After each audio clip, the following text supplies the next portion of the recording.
మామ పాయసం కూడా ఇంత టేస్టీగా చేస్తారా అని అనిపించింది నా లైఫ్ లో ఫస్ట్ టైం. హాయ్ మామ, ఈ రోజు మ్యాటర్ ఏంటంటే నేను గాయత్రి అయితే చిన్న పని మీద అయితే తిరుపతికి అయితే వెళ్ళాము. తిరుపతికి వెళ్ళిన తర్వాత మన పాత వీడియోలో కానీ మీరు గమనించట్లయితే మా వదిలింటికి అయితే మేము వెళ్ళినట్టుగా అయితే వీడియో అయితే చేసాము. ఎందుకంటే మా అన్నకు కొంచెం సిగ్గు అని వీడియో అయితే ఉంటది. ఆ వీడియో కూడా ఒకసారి చూసేయండి. వాళ్ళ ఇంటికైతే వెళ్ళి నేను వచ్చేసాను. ఇంటికైతే మా గాయత్రి అయితే నేను కూడా వస్తాను ఆ ఇంటికైతే ఇంకోసారి అని చెప్పింది.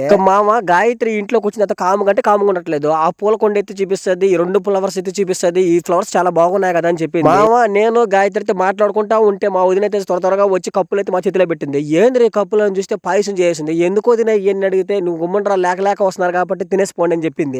ఇంకా గాయత్రి అయితే తీసిన పూల కుండీలను అయితే పైన అయితే పెట్టలేదు కాబట్టి గాయత్రి చాలా హైట్ తక్కువ కాబట్టి మా అన్న కాడికి ఇచ్చాను. మా అన్న అయితే పైన పెట్టలేక చాలా అంటే చాలా ఇబ్బంది పడుతున్నాడు. నేను కూడా మా అన్న చాలా హైట్ అనుకున్నాను కానీ చాలా అంటే చాలా తక్కువ హైట్ ఉన్నాడు. మామ ఇంకా పూల గుండి పరిస్థితి అలాగ ఉంటే గాయత్రి అయితే చకచక అంటే స్పూన్ తీసేసి మొత్తానికి ఆ కప్పులో ఉన్న దాన్ని అయితే కలిపెట్టేస్తా ఉంది. దాన్ని చూసిన తర్వాత నాకైతే చాలా అంటే చాలా రుచిగా ఉంటుందా ముందుగా ఊహించేసిన. మా వదిన అయితే నలుగురికి 4 కప్పులు ఇచ్చేసింది చేతికి అయితే. ఇంకా గాయత్రి అయితే టేస్ట్ అయితే చూసేస్తుంది. వేడివేడిగా ఉన్నా కూడా కొంచెం అయితే నోట్లో వేసుకుని చూసింది. చాలా అంటే చాలా టేస్టీగా ఉందని చెప్పింది గాయత్రి అయితే. ఇంకా నేనైతే చూసేవాళ్ళని నేను చాలా అంటే చాలా ఆశగా చూస్తా ఉన్నాను. నా కప్పు కూడా నానైతే ఎదురు చూస్తా ఉంది, నువ్వు తింటావో తినవనేసి. దాన్ని తిన్న తర్వాత చాలా అంటే చాలా టేస్టీగా అయితే అదిరిపోయింది. ఇంకా మధ్యాహ్నం అవగానే మధ్యాహ్నం అయితే మా వదిన అయితే చాలా అంటే చాలా రెసిపీ అయితే చేసింది. మధ్యాహ్నం భోజనంలోకి వచ్చి టమోటా పచ్చడి అయితే చేసింది. దానికంటే ముందుగా పెరుగు చట్నీ కూడా చేసింది. ఇంకా దీంట్లోకి వచ్చి నంచుకోవడానికి వచ్చి ఆమ్లెట్ అయితే వేసింది. ఆమ్లెట్ అంటే చాలా పెద్దది వేసింది.